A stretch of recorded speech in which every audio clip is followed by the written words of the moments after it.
Blessed is the one who does not walk in step with the wicked, or stand in the way that sinners take, or sit in the company of mockers, but whose delight is in the law of the Lord, and who meditate on his law day and night. That person is like a tree planted by streams of water, which yields its fruit in season, and whose leaf does not wither. Whatever they do prospers. Not so the wicked. They're like chaff that the wind blows away. Therefore the wicked will not stand in judgment, nor sinners in the assembly of the righteous. For the Lord watches over the way of the righteous, but the way of the wicked leads to destruction. The Bible is a multi-layered book. You read a passage that you've read 100 times before, and suddenly you see something new, something you'd never thought of, that had never crossed your mind before. Or someone explains a passage and you realise that they read it completely differently from you.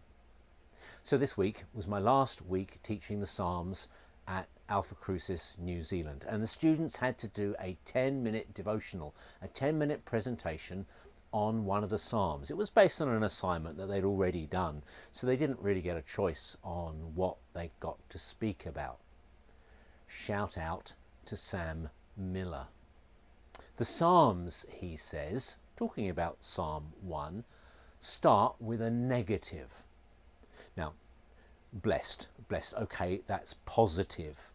But what you get blessed for is what you don't do rather than what you do. It starts by talking about what you don't do. So blessed is the one who does not walk in step with the wicked, or stand in the way that sinners take, or sit in the company of mockers.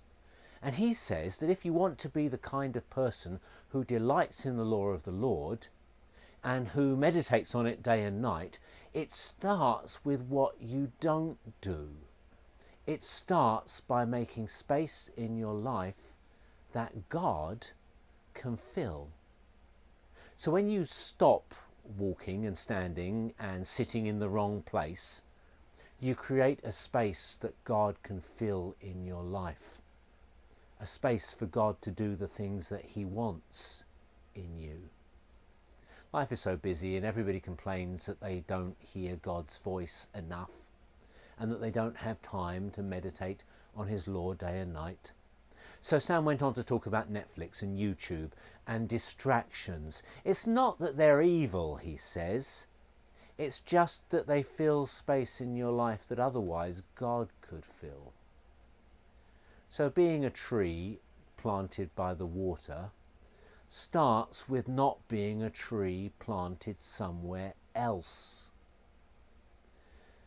And the blessing of a fruitful tree and a fruitful life and your leaf not withering and everything that you do succeeding starts by making space for God.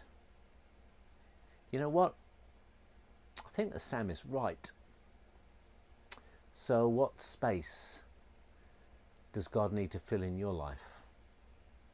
And what's filling it at the moment so that he can't?